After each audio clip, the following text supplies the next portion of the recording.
Azlin kitchen and vlog চ্যানেলে সকলকে স্বাগত জানিয়ে আবারও একটা নতুন রেসিপি নতুন একটা ভিডিও নিয়ে তোমাদের মাঝে চলে এসেছি। আসসালামু আলাইকুম ফ্রেন্ডস, কেমন আছো সবাই? আশা করি আমার ভিডিও তোমরা যে যেখান থেকে দেখছো আল্লাহর রহমতে সকলেই খুব ভালো আছো ও সুস্থ আছো। আমার আজকের রেসিপি হলো সাবুদানার খিচুড়ি। তো এখানে 1 কাপ মতো সাবুদানা আমি নিয়ে নিলাম। তো এই সাবুদানাগুলো যেগুলো একদমই মোটা সাইজের হয় সেগুলো আমি নিয়েছি। তো এরকম ছোট সাইজেরও কিন্তু সাবুদানা পাওয়া যায়। তো খিচুড়ি বানানোর জন্য মোটা সাবুগুলোই নেওয়ার চেষ্টা করবে, এগুলো কিন্তু বাজারে সব সময়তেই পাওয়া যায়।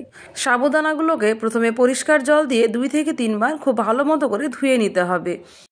আর খুব বেশি চাপ দিয়ে কিন্তু সাবুদানাগুলোকে ধোয়া যাবে না। তো হালকা হাতে আমি সাবুদানাগুলোকে ধুয়ে নেব। ধোয়ার পর সাবুদানাগুলোকে কিছুক্ষণের জন্য আবারও ভিজিয়ে রাখতে হবে। তো সেই জন্য এখানে দিয়ে দিচ্ছি 1 কাপ মতো জল। যতটা পরিমাণ সাবুদানা দিয়ে দেব ঠিক একই পরিমাপের জল এখানে আমি দিয়ে দেব। তো এভাবে রেখে দেব 1 থেকে 1.5 ঘন্টা মতো। তো খুব বেশিক্ষণ ভিজিয়ে রাখা যাবে না, তা না হলে সাবুদানার উপরটা ভেঙে ভেঙে যেতে পারে আর খিচুড়ি ঠিকঠাক ভালো হবে না।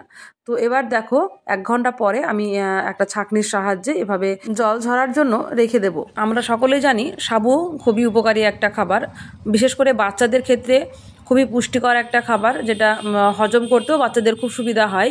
তো এইভাবে যদি খিচুড়ি বানিয়ে বড় থেকে ছোট সকলেই খুব পছন্দ করবে আর কি। তো দেখো একটা সাবু আমি এভাবে ভেঙে দেখিয়ে দিলাম। ভিতরটা খানিকটা শক্ত থাকবে আর উপরটা দেখো অনেকটাই নরম হয়ে গেছে। তো এই অবস্থাতেই কিন্তু সাবুদানাগুলোকে জল থেকে তুলে নিতে হবে। আর এবার এখানে আমি যে সবজিগুলো ব্যবহার করছি সেগুলোকে কেটে নিয়েছি। আমি নিয়েছি আলু, গাজর, টমেটো, লাল কুমড়ো ও মটরশুঁটি। তোমরা চাইলে এখানে বাড়িয়ে বা কমিয়েও নিতে পারো। তো এবার আমি এখানে 1/2 কাপ মতো মুগ ডাল নিয়ে নিলাম। মুগ ডালগুলোকেও খুব ভালো মতো করে ধুয়ে পরিষ্কার করে নেব। আমার চ্যানেল যদি না এখনও তোমাদের কাছে সাবস্ক্রাইব করা থাকে তো অবশ্যই আমার চ্যানেলটাকে আজকে সাবস্ক্রাইব করে দেবে ও সাথে পাশের বেল আইকনটিও প্রেস করে দেবে আমার নিত্য নতুন ভিডিও নোটিফিকেশান সবার আগে তোমাদের কাছে পৌঁছানোর জন্য। ডালগুলোকে খুব ভালো মতো ধুয়ে পরিষ্কার করে নেওয়ার পর আমি একটা কুকার নিয়ে নিলাম আর কুকারে সাদা তেল দিয়ে দেব। তেল গরম হয়ে গেলে ডালগুলোকে খুব ভালোভাবে আমি ভেজে নেব।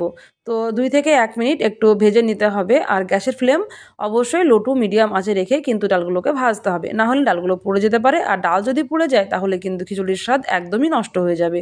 তো এইভাবে কিছুক্ষণ ভাজার পর আমি দিয়ে দেব স্বাদ মতো লবণ। আর লবণ দেওয়ার পর একটু জল দিয়ে দেব আর আমি 2 থেকে 3টি সিটি লাগিয়ে নেব। তো খুব বেশি নরম করে কিন্তু ডালগুলোকে সিদ্ধ করা যাবে না, একটু দানা দানা অবস্থায় থাকবে, তখনই কিন্তু আমাকে নামিয়ে নিতে হবে। তো সেই জন্য 2টো সিটি দিলেই হয়ে যাবে। তো এবার আমি সিটি দিতে বসিয়ে দিলাম আর অন্যদিকে আমি দিয়ে দেব কড়াইয়ে সর্ষের তেল আর ফোড়ন দিয়ে দিচ্ছি আমি তেজপাতা, 5 ফোড়ন, গোটা জিরে, 2টো শুকনো লঙ্কা দিয়ে দিলাম। আর এবার খুব ভালোভাবে আমি নাড়াচাড়া করে নেব। তো এইভাবে মশলাটাকে একটু ভেজে নিতে হবে যাতে মশলার গন্ধটা বেরিয়ে আসে। তো এইভাবে কিছুক্ষণ নাড়ার পর আমি এখানে দিয়ে দেব একটা মিডিয়াম সাইজের টমেটো কুচোনো। তো টমেটো দেওয়ার পরেও আবারও খুব ভালোভাবে নেড়ে নিতে হবে। তার আগে আমি দিয়ে দিলাম লবণ। লবণটা দিলে টমেটোটা খুব তাড়াতাড়ি নরম হয়ে যাবে ও তাড়াতাড়ি রান্না করা যাবে। আর এবার একে একে আমি বাকি সবজিগুলোকে দিয়ে দেব। তো আমি দিয়ে দিচ্ছি এখানে গাজর, লাল কুমড়ো, আলু।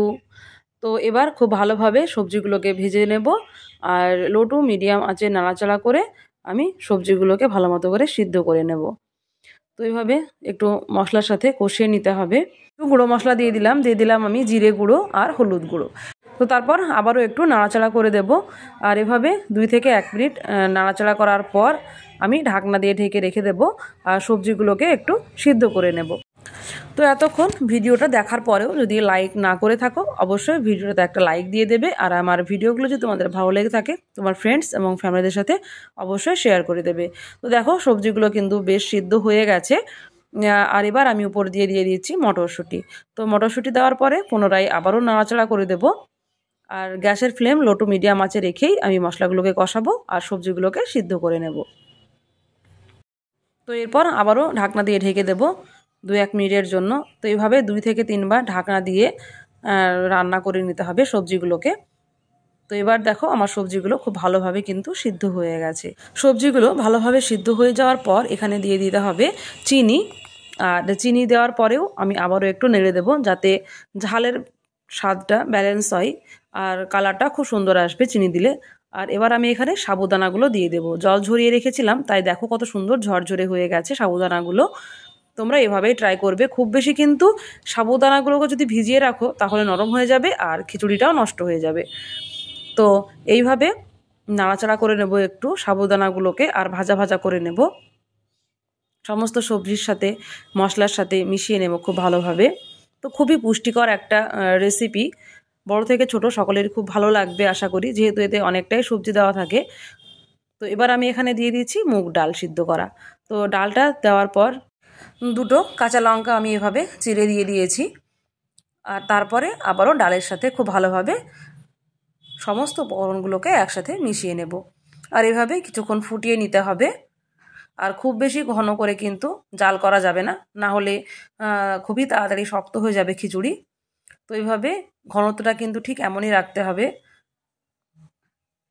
তোমরা দেখে আশা করি বুঝতে পারছো আমার বলার চাইতে। একটু ফুটতে দেব 2 থেকে 1 মিনিট মতো। তো এই তো ফুটতে শুরু করেছে, আর এবার একটু নেড়ে দেব, আর উপর দিয়ে আমি এবার ছড়িয়ে দেব কিছু ধনেপাতা। ধনেপাতা যেহেতু সবসময়তে পাওয়া যায় না, যদি না থাকে তো না দিলেও হবে, এখন যেহেতু আছে তাই আমি দিয়ে দিলাম। তো এবার আমি গরম মশলা দিয়ে দিলাম আর 1 চামচ ঘি দিয়ে দিলাম। তারপর খুব ভালোভাবে আবারও একটু নেড়ে দেব, যাতে ঘিটা সমস্ত খিচুড়ির সাথে মিশে যায়, আর এতে কিন্তু স্বাদটা খুবই সুন্দর আসবে। তো অবশ্যই তোমরা এভাবে একবার ট্রাই করবে, আশা করি বাচ্চারা বড়রা সকলেই খুব খেতে পছন্দ করবে। এবার আমি গ্যাসের ফ্লেমটা কিন্তু বন্ধ করে দিয়েছি। তারপর একটু নাড়াচাড়া করে এবার আমি পরিবেশন করে নেব। একটু ঠান্ডা হলে তারপর তোমাদের সামনে পরিবেশন করে নিয়ে আসছি। তো এটা হচ্ছে খিচুড়ির ফাইনাল লুক।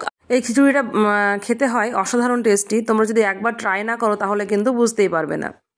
আশা করি তোমাদের ভালো লেগেছে। আর আজকের ভিডিওটা তোমাদের কেমন লাগলো অবশ্যই আমাকে কমেন্ট বক্সে কমেন্ট করে জানাতে কিন্তু একদমই ভুলবে না। এতক্ষণ ভিডিওটা দেখার পরেও যদি তোমরা লাইক না করে থাকো অবশ্যই একটা লাইক দিয়ে দাও ভিডিওটাতে, আর যদি ভালো লাগে আমার চ্যানেলটাকে সাবস্ক্রাইব করে দেবে। তো আজকের মতো ভিডিওটা আমি এখানেই শেষ করে দিচ্ছি। এরপরে দেখা হবে আবারও নতুন কোনো একটা ভিডিও নিয়ে। ততক্ষণ তোমরা সকলে খুব ভালো থাকবে ও সুস্থ থাকবে।